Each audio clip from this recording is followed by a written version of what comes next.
Nesse domingo nós vamos falar não de um encontro específico de Jesus como uma pessoa, mas é uma conversa que ele tem com um discípulo. É um tempo que ele tem ali de conversa com os discípulos, e ali ele conversa com Pedro, numa caminhada, andando junto, e nós podemos tirar grandes verdades desse encontro, desta conversa. Amém? Vamos abrir lá em Mateus capítulo 16, do verso 13 ao 20, diz assim: Chegando Jesus à região de Cesareia de Filipe, perguntou aos seus discípulos: Quem os outros dizem que o Filho do Homem é? Eles responderam: Alguns dizem que é João Batista, outros Elias, e ainda outros Jeremias ou um dos profetas. E vocês? Perguntou ele. Quem vocês dizem quem eu sou? Simão Pedro respondeu: Tu és o Cristo, filho do Deus vivo. Respondeu Jesus: Feliz é você, Simão, filho de Jonas, porque isso não foi revelado a você por carne ou sangue, mas por meu Pai que está nos céus. E eu digo que você é Pedro, e sobre esta pedra edificarei a minha igreja, e as portas do Hades não poderão vencê-la. Eu darei a você as chaves do reino dos céus, e o que você ligar na terra terá sido ligado nos céus, e o que você desligar na terra terá sido desligado nos céus. Então advertiu aos seus discípulos que não contassem a ninguém que ele era o Cristo. Amém. Vamos orar. Pai querido, obrigado, Senhor, por esta manhã. Obrigado, ó Pai, porque nós estamos diante da Tua palavra, das Tuas Escrituras, ó Pai, e que Teu Espírito Santo venha falar em nossos corações e venha trazer vida a essa palavra, Senhor, trazendo transformações em nossos corações, ó Pai, e que haja mudança, Senhor. Obrigado, Senhor, por podermos ter essa oportunidade de conhecer a Tua palavra, Senhor, em nome de Jesus. Amém. Esta é uma conversa de Jesus com os seus discípulos, né? Eles estavam caminhando ali para Cesareia de Filipe, e ali ele faz uma pergunta para os seus discípulos, né? E ali Jesus já estava andando com os 12, com os seus discípulos, em torno de 1 ano e meio a 2 anos. Então ele estava quase no 4º semestre, né, digamos assim, da formação dos discípulos, de andar com Jesus. Já fazia um tempo que ele andava e caminhava com Jesus, aqueles homens, e eles estavam vendo milagres, maravilhas, transformações, perseguições, pessoal falando mal, pessoal seguindo, e ali os discípulos estavam olhando, andando com Jesus há um certo tempo. E Jesus chega para eles e fala assim: o que o povo está falando quem eu sou? O que estão dizendo aí no meio da multidão? Jesus estava fazendo uma pesquisa de campo, né? Uma análise ali de todo mundo. Falou: o que o pessoal está falando quem eu sou? O que vocês acham? E aí, uns dizem: eles responderam. Uns falam que é João Batista. Parece ser João Batista. Os outros falam: acho que é Elias, é um profeta. Né? Depois fala: não, o outro é Jeremias, né? Algum dos profetas. E ali, isso era o boato, a conversa que estava ocorrendo ali no meio. E Jesus fala: agora, isso é o que o povo está falando quem eu sou. Mas agora, o que vocês dizem quem eu sou?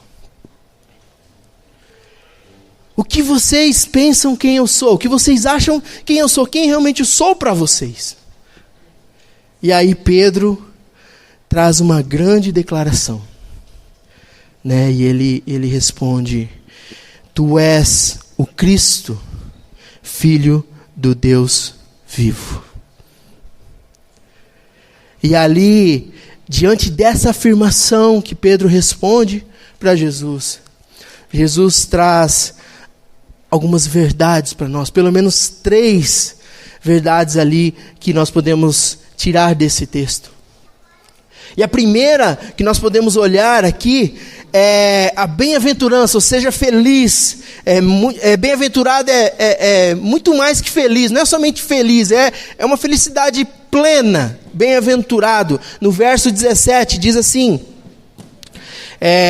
na versão Almeida atualizada, diz assim: então Jesus lhe afirmou: bem-aventurado é Simão, Bar-Jonas, ou filho de Jonas, porque não foi carne e sangue que te revelou, mas meu Pai que estás nos céus.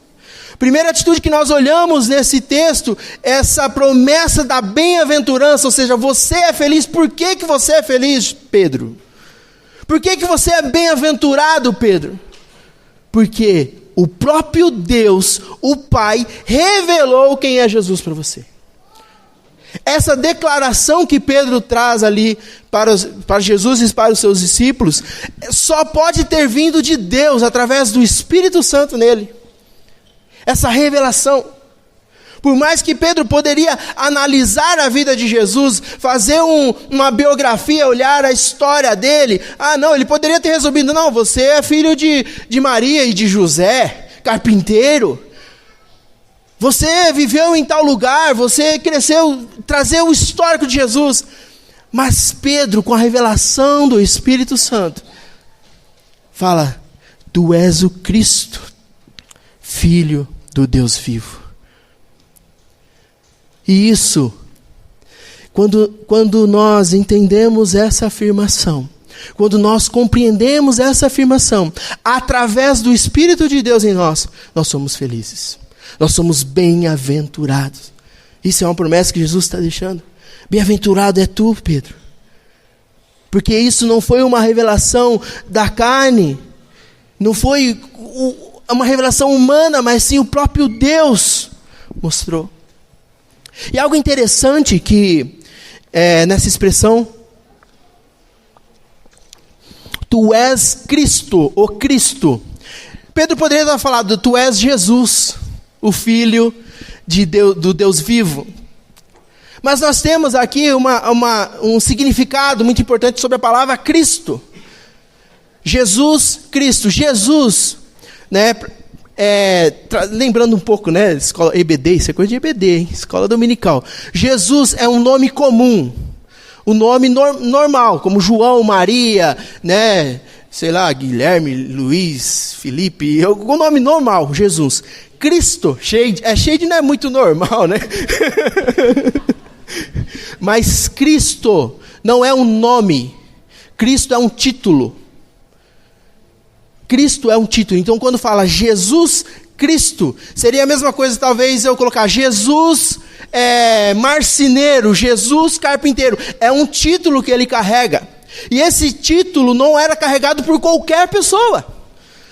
Não era qualquer um que poderia ser chamado de Cristo. Porque Cristo é ungido, o enviado. Né? Em hebraico é Hamashia. Ou seja, só o Filho de Deus poderia carregar esse título, mas nenhum outro. E Pedro traz essa revelação para Jesus, essa profundidade dessa palavra, falando, não, você é o Cristo, o Filho do Deus vivo. Amados, somente Deus pode trazer em nossos corações essa revelação, de que Cristo é o ungido, o enviado, para salvar a humanidade. Somente Ele pode. E Pedro traz essa revelação, porque Deus o revelou. O próprio Pai revelou quem é o Filho. E que nós possamos estar conhecendo esse Deus, esse Pai. Hoje é um dia especial do Dia dos Pais. Mas será que nós conhecemos o nosso Pai profundamente? Interessante que o filho vai conhecendo a gente aos poucos, né? Quando é pequenininho, ele nem sabe quem é pai, né? O pai, na verdade, é meio que estranho, assim, né? Fica mais colado com a mãe, né? Porque a mãe tem leite, tem todo cuidado, né? O pai, ele vai conhecendo aos poucos, na caminhada, no dia a dia, né? Aos tempos, principalmente... No primeiro ano é mais colado com a mãe, né? Depois o segundo vai tendo um relacionamento. Conforme andando, você vai tendo um conhecimento do pai e o filho vai conhecendo cada vez quem é o seu pai. E a melhor fase é a fase quando o pai é o super-herói, né? Mata o rato, mata a barata, né? Salva a família, né? Isso é o mais gostoso, né? Da paternidade. Mas a criança às vezes não conhece quem realmente é o pai. Mas o pai sabe quem é o filho. O pai conhece o filho. O pai sabe as necessidades do filho. O pai conhece cada detalhe, assim, o sentimento, até o jeito de falar, o jeito de chorar. Não, a mãe é mais minuciosa, mas o pai sabe quem que é o filho, sabe o cuidado. E aqui, o próprio Deus revelou para Pedro quem era o filho dele. E que nós possamos estar com o coração inclinado, com esse relacionamento com o Pai, com Deus, para saber quem é Jesus, porque somente através de Cristo nós podemos ter a vida eterna. Somente através dele, o ungido do Senhor. Então a primeira verdade eterna que nós vemos aqui é que Jesus, Cristo, ele é revelado através do Pai, e quando nós entendemos isso através do Espírito, nós somos bem-aventurados, somos felizes, porque sabemos quem é Jesus. Jesus não é somente um personagem da história. Jesus não é somente alguém que mudou a história, mas sim ele continua. E ele é o enviado. Ele é o Cristo, ungido de Deus. Porque o próprio Deus revelou para Pedro. E a segunda promessa que nós vemos aqui no texto, no verso 18, né? Também te digo que tu és Pedro, e sobre essa pedra edificarei a minha igreja, e as portas do inferno não prevalecerão contra ela. Aqui nós vemos a promessa de Cristo edificar a sua igreja, de Cristo fundamentar a sua igreja, de Cristo construir a sua igreja. E esse texto, ele é um pouco, digamos, polêmico, porque nós vemos alguns fundamentos, principalmente da Igreja Católica Romana, que pega esse texto e dá são um trocadilho de palavras que, se nós não ficarmos atentos, nós podemos ter uma interpretação errada sobre esse texto. Quando Jesus afirma ali, também digo que tu és Pedro, e sobre esta pedra edificarei a minha igreja. Jesus não estava falando que Pedro era a pedra. Ele não estava dizendo assim, tu és Pedro e sobre ti edificarei a minha igreja. Ele poderia ter falado isso, né? Tu és Pedro, sobre ti edificarei a minha igreja. Mas não é isso que Jesus diz. Tu és Pedro, sobre esta pedra edificarei a minha igreja. Então tem duas palavras importantes, Pedro e pedra. Essas duas palavras têm uma diferença uma da outra. Pedro no grego é Petros. Petros significa pedrisco, pedras pequenas, pedras quebradas, pedras de construção, né? E quando ele fala Pedro, tu és Petros. Petros é pedras quebradas, pequenas. Sobre esta pedra, que aí já é uma outra palavra no grego que chama Petra. Petra significa rocha, estrutura, pedra de fundamento, pedra de alicerce. Então ele fala, tu és Petros sobre essa Petra. E o que seria essa Petra? Essa Petra é a afirmação que Pedro tinha acabado de dizer. Essa pedra não era Pedro, mas sim o que ele tinha falado. Tu és o Cristo, Filho do Deus vivo. Então, sobre essa pedra edificarei a minha igreja. Então, sobre Cristo, sobre Jesus, a igreja dele é edificada. Ele é a pedra fundamental. Porque se nós olharmos esse texto, o contexto dele está falando de Jesus, porque começa como uma pergunta. O que Jesus disse para os discípulos? O que estão falando quem eu sou? O que vocês acham quem eu sou? Então, o assunto principal aqui é Cristo. Então, sobre Cristo, ele iria edificar a igreja dele. Então, isso aqui já vai contra a defesa do papado, porque os católicos romanos dizem que Pedro foi o primeiro papa, porque a igreja foi edificada em cima de Pedro, e depois seguindo outros papas, né, até chegar em 1800 e pouco a infalibilidade, ou seja, o papa não falha, o que ele falou está falado, né, trazendo grandes controvérsias das escrituras. Mas aqui nós podemos ver que o alicerce é Cristo. E nós podemos ver a edificação da igreja. A igreja, sim, sendo edificada em Cristo. Eu estou tentando trazer esse texto porque ele é um pouco complexo. Mas eu quero que vocês entendam que a igreja de Cristo é fundamentada nele, não em pessoas. Em Jesus. Embora nós precisamos sim da igreja, precisamos estar juntos em comunhão com os irmãos, porque isso é edificado Cristo em nós, né? Então outra afirmação que o próprio Jesus fala, ó, Pedro, tu és Pedro, e sobre essa pedra edificarei a minha igreja, e as portas do inferno não prevalecerão contra ela.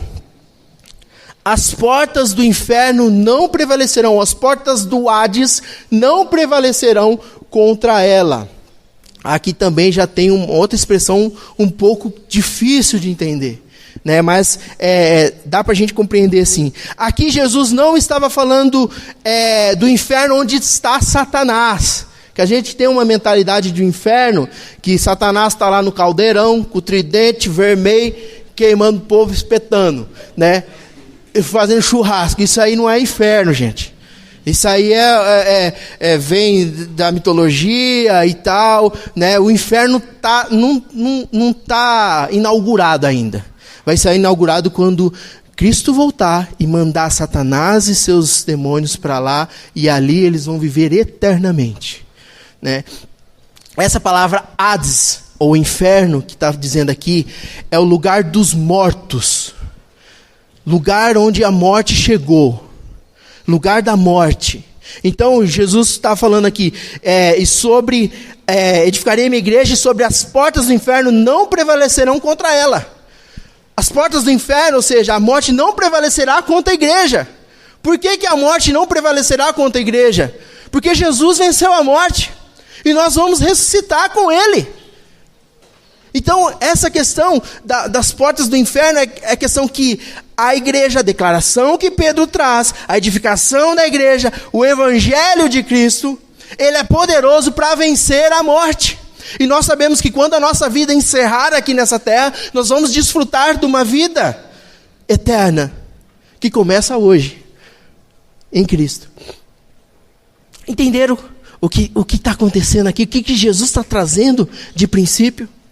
Ele está falando que vai edificar a igreja dele. E essa igreja, as portas da morte, ou seja, a morte não prevalecerá sobre ela. Porque através de Cristo nós temos a vida, e a vida eterna. Então essa é a primeira promessa que Jesus deixa para nós. E que nós possamos estar desfrutando disso. Que é edificar a igreja, fazer parte da igreja de Cristo. Fazer o corpo. Edificação é tijolo em cima de tijolo, um com o outro, construindo através de Cristo. E Cristo deixa essa promessa para nós, para os seus discípulos e para a igreja dele. E a outra promessa, no verso 19, que diz assim: dar-te-ei as chaves do reino dos céus. O que ligares na terra terá sido ligado nos céus, e o que desligares na terra terá sido desligado nos céus. Oh meu Deus, outro texto difícil, que muitas pessoas pegam esse texto e complicam ele, né? Então ele fala, ó, te darei a chave, né? Oh meu Deus, essa chave aqui, entre aspas, muitos dizem que o São Pedro tem a chave do céu, usando esse texto aqui, né? Que ele vai abrir o céu para entrar ou não. Não tem nada a ver com essa chave, tá? Mas dar-te as chaves do reino dos céus. Que ligados na terra será sido ligado nos céus, e o que desligados na terra terá sido desligado no céu. O que seria essa chave, meus irmãos? O que você entende dessa chave? Né? De girar essa chave. O que essa chave está significando aqui para nós como igreja? Né? O que Jesus estava dizendo para Pedro dessa chave? Amados, essa chave é o evangelho de Cristo.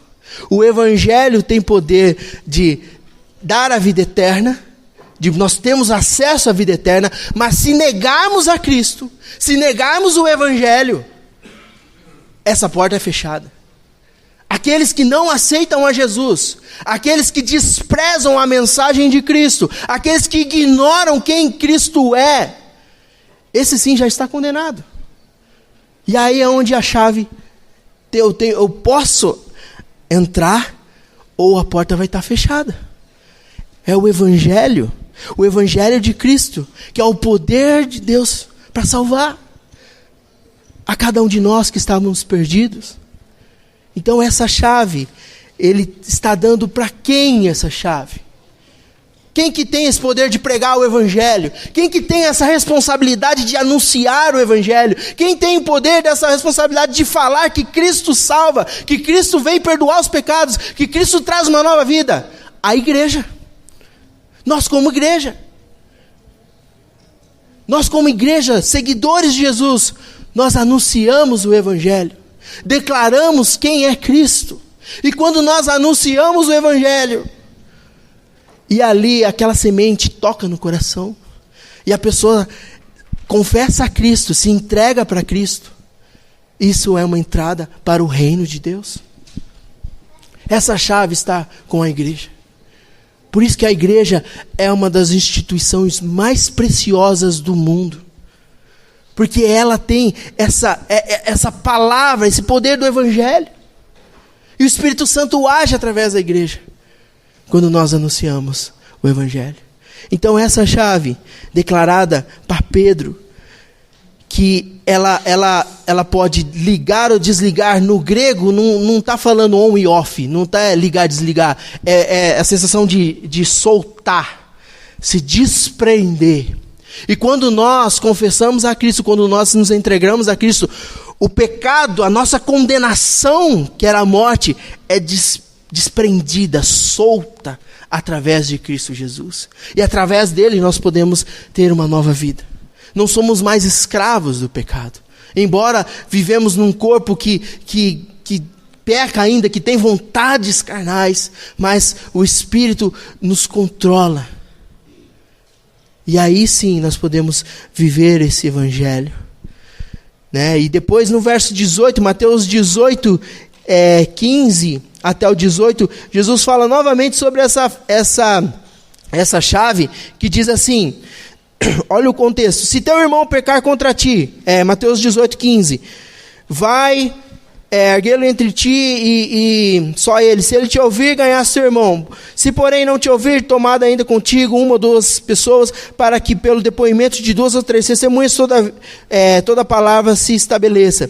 E se ele não o atender, disser à igreja e recusar ouvir também a igreja, considerai-o como gentio publicano. Em verdade vos digo que tudo que ligardes na terra terá sido ligado nos céus, ou tudo que desligares na terra terá sido desligado no céu. Aqui ele usa novamente esse termo de ligar e desligar.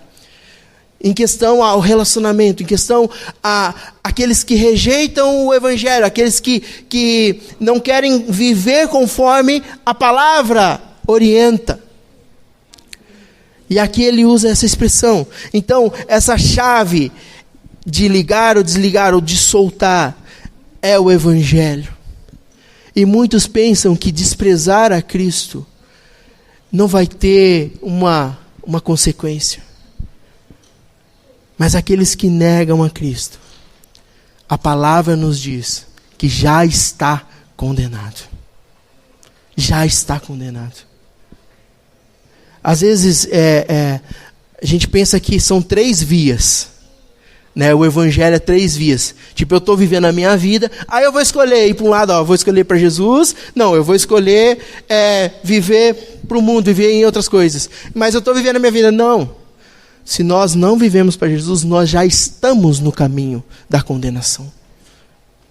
Se você não fizer nada, se não tomar uma decisão para Cristo, se não reconhecer Cristo como Salvador, nós já estamos condenados. E isso é preocupante. Nós como igreja temos que nos preocupar contra isso. E valorizar o Evangelho.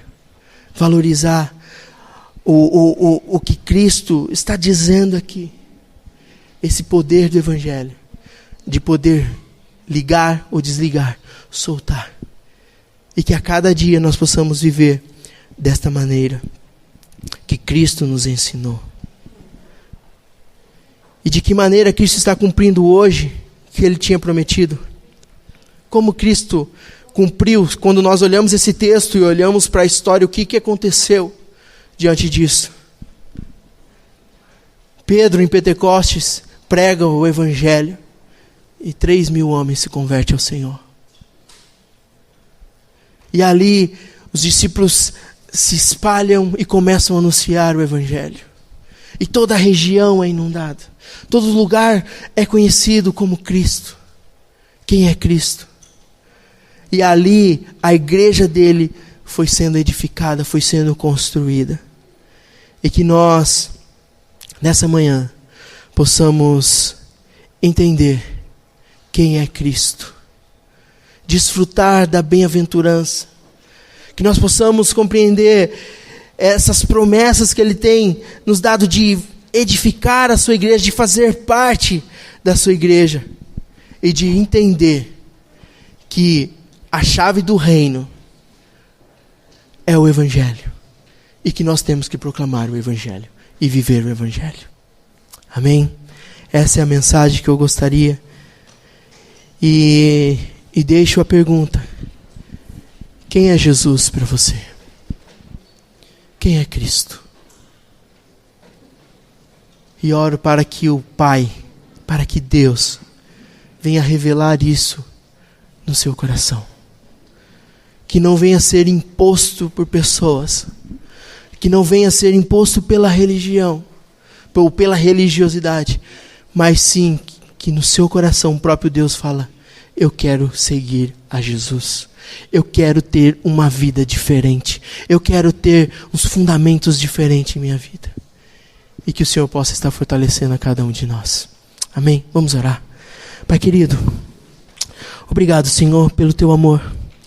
Obrigado, ó Pai, por esse encontro, Senhor, com essa caminhada com os seus discípulos, ó Pai, onde Pedro ali, representando os seus discípulos, traz essa declaração. Que Jesus, Tu és o Cristo, Filho do Deus vivo. Ó Pai, que nessa manhã nós possamos ter essa convicção, que nós servimos a um Deus vivo, que enviou o Teu Filho para nos salvar. E que nós possamos tomar decisões diante disso, ó Pai. Viver o Teu Evangelho e anunciar o Teu Evangelho. Em nome de Jesus. Amém e amém.